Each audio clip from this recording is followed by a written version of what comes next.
C'est un bouquin que j'avais croisé en librairie sans vraiment y faire attention et c'est suite à un commentaire averti d'un fidèle spectateur de Radio Comics que j'ai commencé à mettre le doigt sur ces parutions. Je vous parle de Zombicide, le bouquin, le comics on peut dire, c'est un format comics de zombies adapté du célèbre jeu de plateau nous parvient en bande dessinée et c'est aux éditions Blueman que nous devons cette édition. Le bouquin est très bien produit, c'est vraiment très bien fabriqué, c'est un très bel ouvrage que je vous recommande, qualité de papier, qualité d'impression, façonnage, fabrication, tout est là, elle a tout d'une grande Naran Clio comme dirait l'autre.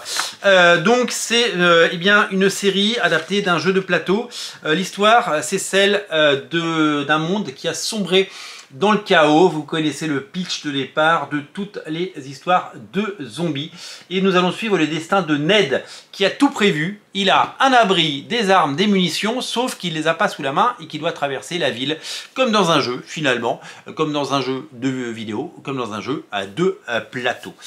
C'est donc l'adaptation de ce jeu qui nous est offerte.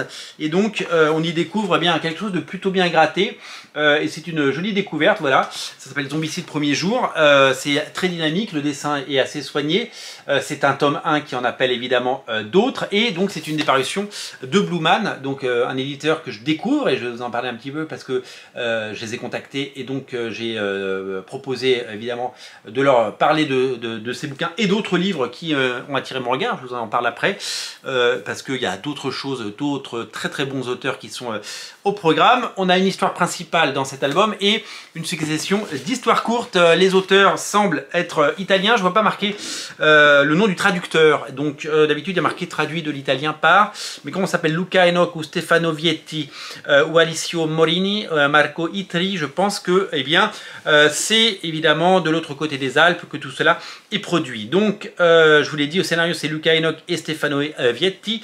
Au dessin c'est Alessio Morini et Marco Itri. Les histoires courtes sont elles dessinées par Giancarlo Olivares, par Simone Garizio, Riccardo Bandiera, Lorenzo Magliotti, Riccardo Crossa, Marco Itri encore et Alfio Buscaglia. Donc plein de petites histoires courtes en bonus pour les gourmands et une bande dessinée qui rappelle évidemment les meilleures histoires de zombies, des choses comme Axlash, peut-être que vous avez déjà lu du Axlash, oui, il y a celui de Zoé Sorogood qui est sorti il n'y a pas si longtemps, donc énormément d'ingrédients pour en faire quelque chose d'intéressant, donc vraiment, je vous invite à découvrir cela parce que c'est bien produit et puis c'est un éditeur à découvrir. Je suis allé voir sur leur site internet du coup. Et j'ai dit au départ, je les ai contactés pour Zombicide et je me suis dit j'ai envie d'en parler, j'ai envie de le lire, j'ai envie de savoir ce qui se passe. Et puis découvrir les éditions Blueman que je ne connaissais pas. C'est vrai que on voit les bouquins en librairie, mais c'est pas qu'il y a des gens qui occupent évidemment l'univers et qui prennent énormément de place parce que c'est un petit éditeur et que c'est toujours bien de leur filer un petit coup de pouce pour découvrir leur récit. Du coup, j'ai découvert un bouquin qui s'appelle La Ronde et j'ai eu un vrai coup de cœur graphique parce que c'est très joli. C'est signé par Sergio Rossi et Agnese Innocente, donc encore des auteurs italiens. Et je trouve que graphiquement, c'est tout ce que j'aime. C'est tout en finesse, c'est tout en poésie, c'est tout en beauté. Et je trouve ça super chouette. Voilà, donc graphiquement, ça me plaît beaucoup. Maintenant, il ne me reste plus qu'à découvrir évidemment tout ça. Et l'autre récit, on n'est pas sur l'Italie, on est sur un auteur anglo-saxon, c'est Robert Cullen, avec un titre qui s'appelle Ligne de fuite, qui me fait beaucoup penser graphiquement à un peu du David Mazzucchelli. C'est traduit de l'anglais, donc il est irlandais l'auteur, par Sylvain Savarin, et ça s'appelle Fault Line en anglais, et donc pareil, c'est vraiment quelque chose d'assez graphiquement intéressant et fascinant. Voilà, des bandes dessinées qui sortent des sentiers battus, c'est pas proprement dit du comics, là on est sur du graphic novel, donc anglo-saxon, irlandais, et vraiment ça donne envie de plonger dans ces univers. En tout cas graphiquement c'est une belle promesse. Donc voilà, alors il y a plein d'autres titres de Blueman à découvrir bien sûr, mais moi j'ai décidé de mettre le doigt et l'accent sur cela. Donc d'un côté Ligne de fuite, de l'autre, La Ronde.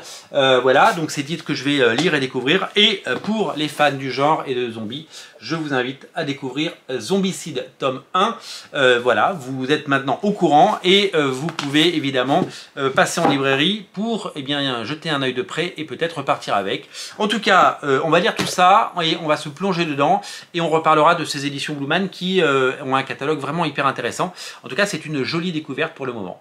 Merci à vous, merci à tous de regarder Radio Comics, merci pour votre fidélité et bien sûr, n'oubliez pas de vous abonner à la chaîne pour qu'on soit de plus en plus nombreux à partager cette passion qui nous unit. Salut!